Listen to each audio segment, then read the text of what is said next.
Hello, dear listeners. Welcome to the ECM podcast.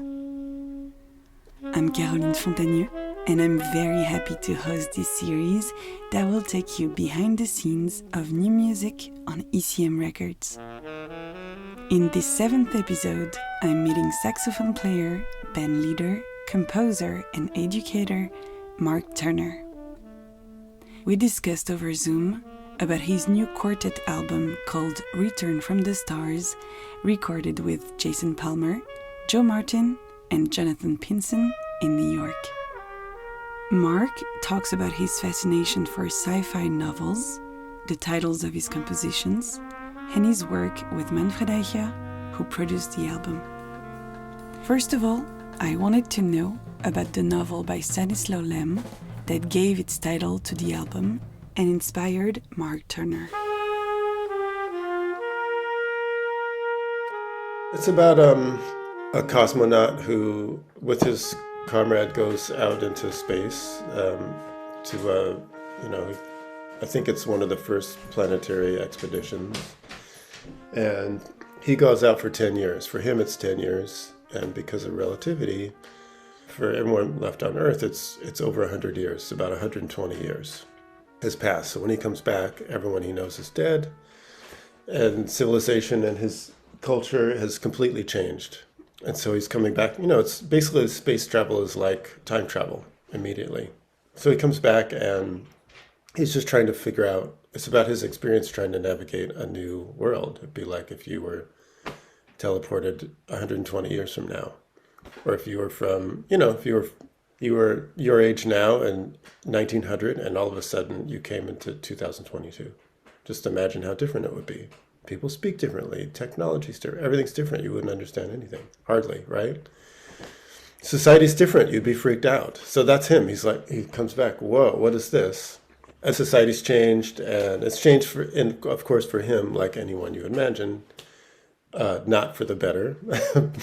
And, things like, I think there's something called betrization, I forgot what it's called. Basically, men are required to take a non-aggression immunization when they're babies. So basically, so there's no more war. The society's decided that, males are the reason that we have aggressive governments, which is probably not wrong, or maybe certain kinds of aggression. Who knows if it was by women, maybe it would definitely be different. I'll tell you that. It would definitely not be this, right? Okay, right? You wouldn't have a war. Wouldn't have a war going on right now, right? Over this, it'd be pretty out. I can't see many female leaders doing that. All right, that's another discussion. But anyway, there's a lot of scenes in it, but that's basically what's about.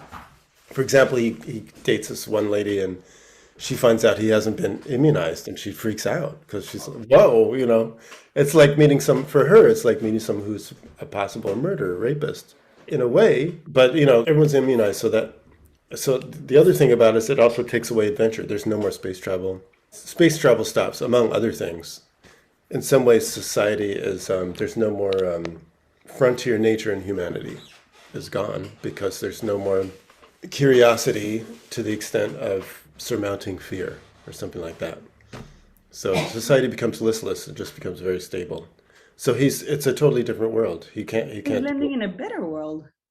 Some ways better, some ways not for him, So I think at one point basically he's just it's him psychologically trying to deal with a new planet, a new place, a new world, So eventually he goes back to space. He finds out his friend is having the same problem. So they find out that there's a new expedition and they go on it. And he basically realizes that whatever his home is now being a space traveler. So he goes back out. That's the end. That's basically what it's about. Him confronting, a new situation and how much things change over time. So that's it.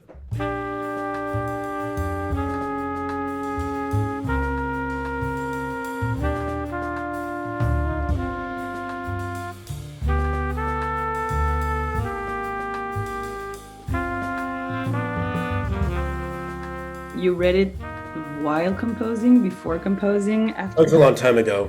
I read it 15, 20 years ago. And it stayed with you, this title? Yeah, along with other books, I mean, it's not like I didn't write it, it's not completely analogous with the book. There is something I did recently that is exactly analogous with the book, but this one is more like overall emotionally analogous.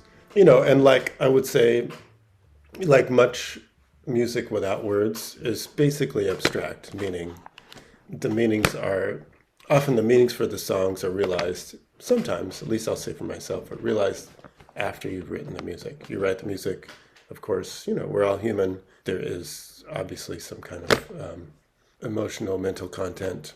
And afterwards you figure out, oh, this is what the song means, or this is what I was thinking or feeling when I wrote it, or, you need some reflection. At least I do. So the title track, Return from the Stars, I realized I'd always thought about, liked the name of the title, but also the book resonated with me. And so the song that has that title is, somehow emotionally has a lot to do with what that book means to me emotionally. And then, the record was written over many years. Some of those tunes are new, some of them are fairly old. So it's a little bit like, I can't explain it all. You can't always explain emotions, but all I can say is it feels like the book. It feels like... The titles are pretty dark. Like most of the titles are pretty dark when you think. Are they? I didn't know that. Terminus, Wasteland, Unacceptable. Oh, that's true. There are. Oh yeah, It's Not All Right With Me. It's Not All Right With Me. Good point. How are you, Mark Turner? The titles are dark, but in a way, for me at least, it feels like the music carries something pretty hopeful. And there's a very strong life energy, in the dynamic between all of you, but also like in the compositions and in the way the album flows. There is something extremely alive, extremely hopeful. I mean, that's the way I hear it. There's a lot of life energy in the dynamic between you all, and also the way the music's flowing. Is it the musician's job to tell the world as it is? I don't know. I think to some extent that's true for any art form. I think artists in general reflect the cultural, the ones that are present reflect the cultural mood of the times. That's what I think in general. Either they do it, reflect the cultural mood of the time, or they're prescient, meaning they reflect the future to some extent. That's true. Yeah. Yeah, and I mean, we're talking about culture shock, we're talking about dystopia. Yeah. If someone was landing from even like 5 years ago, Yeah, on this planet today, it would be pretty confusing. Even 20 years ago or 10 years ago, like the whole social media explosion, or even 20 years ago, cell phones, 2000, there were, but not really. If you go even 1995, or the late 90s. I'm just saying, it's pretty rapid, all these kind of things. But, the titles are, just to say quickly, I mean, some of them are from a time period where I was maybe like the character in the book, going through a lot of transformational changes to some extent, becoming less accommodating and more forthright about who I am, what I want, and the way I want things to be, and how I live in the world. So that's some of those titles. What It's Not All Right With Me, Unacceptable. Those titles. It's not so much dark, more like, hey, this is what's happening, check it out. More like that.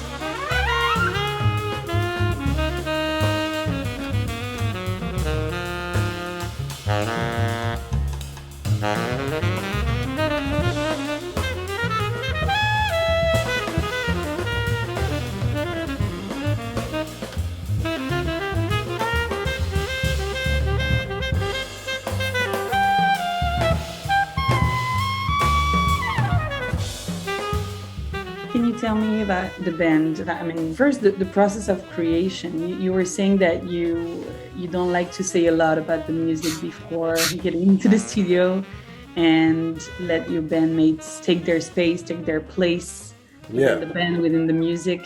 Mm-hmm. That's always been like this for you? That's your way to compose and work? Pretty much, always. Unless there's something really wrong, or not what I was thinking, that I don't like or something. That's the only time I'll say it. But it never happens. I usually just decide on musicians that I've played with for a while already. I usually don't call people I haven't played with. Maybe I should try that, but I always play with people that call people I've already played with as a side person. I already have a pretty good idea of the decisions that they make, and most of the time I played with them in a more than one situation. Not always, but most of the time. So I already have an idea. Oh, okay, this is how so and so reacts to this. Like getting to know a friend. You know what I mean? Yeah. When you make a record or something, it's like every time you play, and to some extent, you're going on an adventure. It's like, hey, we're going to go on we have 4 people going on an adventure. We're going to walk from 1,000 miles somewhere. Yeah. Probably better that you know them or have an idea how they're going to react when there's an avalanche, or you go into an inn, you have to meet some people. What happens if this happens? You know what I'm saying? It helps. So you don't need to say, hey, you should go here and there. You kind of know what's going to happen. Does it change something to the dynamic to be the leader and to be the composer of the music? Yeah, of course. I mean, it changes something because it's your vision. You have more responsibility than if you're a side person. You basically just have to take care of yourself. Make sure that you're cool. Be a hired gun, so to speak. I'm kind of joking, but there's a little bit of that. And if somebody else isn't taking care of business, which is in situations I'm in, that's pretty much never the case. That's why the music it's up to be a high level. I think for most situations I run into, they're all great musicians. They all take care of business and are very fastidious about their own abilities and trying to make the music sound good. So, but that's the difference, is that you direct the music, and you also have to direct other things. That's the main thing, is extra music things, like what people are going to get paid, rounding everyone up, when's the tour, what's happening with the studio, all these other things that take energy, and you don't have to deal with them. The side person is just music. That's it. All you have to do is get there and play. How was the vibe in the studio? Was it light and fun? Was it like very concentrated? And like how was it? A little bit of both. Yeah, it's light, fun, and concentrated.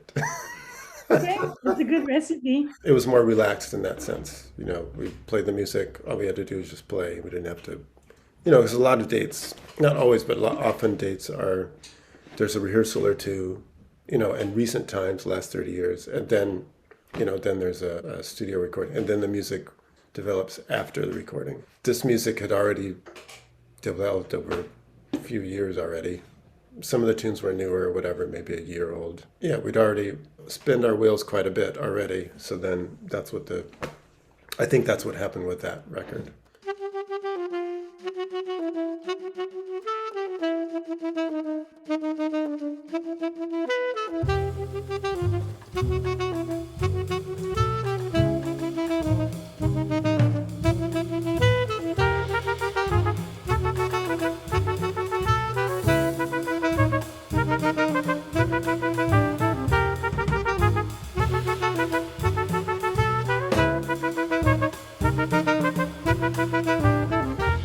I want to hear about your relationship with the label, with ECM. You have a history with Manfred Eicher. You have history with ECM. How would you define your relationship with this label? Yeah, I met Manfred and had contact with the label through Enrico Rava. That was the first date that I did. I really liked that date, actually. Maybe that was in 2008 or 2009, something like that.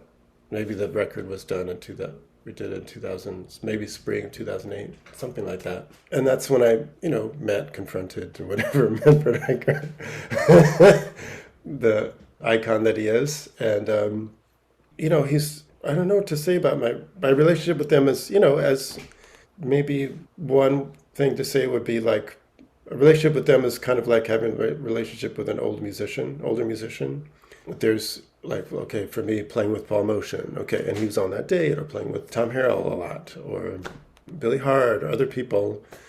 You learn a lot about music, but music literally through music itself, like the art of music making through music itself, meaning, melodies, harmony, and all that. But you also learn about the art of music making through other things that are extra musical, things that you can't learn in school. So I would say being involved with ECM And Manfred is a lot like that. There are people that are involved in music on a deep level who, although Manfred, was a bass player, but he's not a working musician anymore.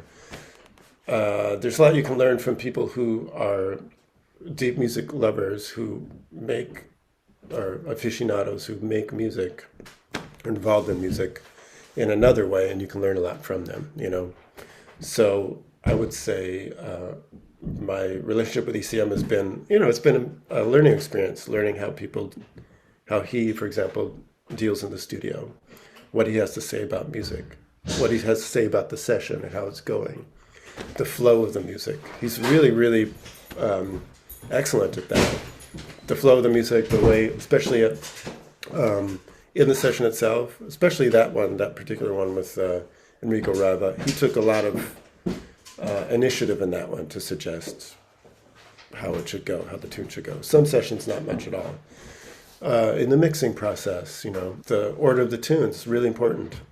The way that music translates on a CD, a record, is very different than the way it translates live. And the order of the tunes, the sound of the record is super important, the way it translates. Yeah, my experience has been, of course, excellent, and definitely a learning experience. The other thing, I probably said this about Manfred already, is just, he's got that Germanic relationship with music in an old Eurocentric way, which we don't have in English. We don't have words that are historically tied to music, like German does. There are words historically tied to music way back to pre-Baroque era, definitely during the Baroque and Romantic eras. There are words that are specifically tied to music, describing music, the way music flows, and about art as well.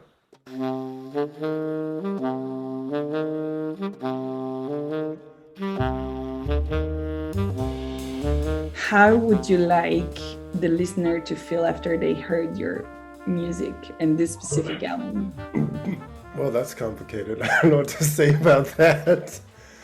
I could just say, which is true, I usually don't have any feelings about that. I would like them to be, I would like the positive to be actualized in their mind, let me put it that way. That's how I feel about it. Whatever that means for people. Again, music without words is essentially abstract, meaning who knows what people are going to get from it. Usually music with words, I think people still feel different things, but usually with words, most people decide what the song means because of the words, most of the time. With instrumental music, it's much more open. It's abstract, meaning, you don't have a visceral, linguistic, relationship. Yeah, but sometimes the title can just lead to a direction or another. Yeah, that's true. But that's the only thing you have, though, right? So I don't know, but yeah, that's what I would like. I would rather clear, strong feeling than nothing, or than neither here nor there. If you don't like it, great. That's better to me. If you're not liking it, is better than meh. So that's the way I feel about it.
Mark Turner from his home in California about his new ECM record, Return from the Stars.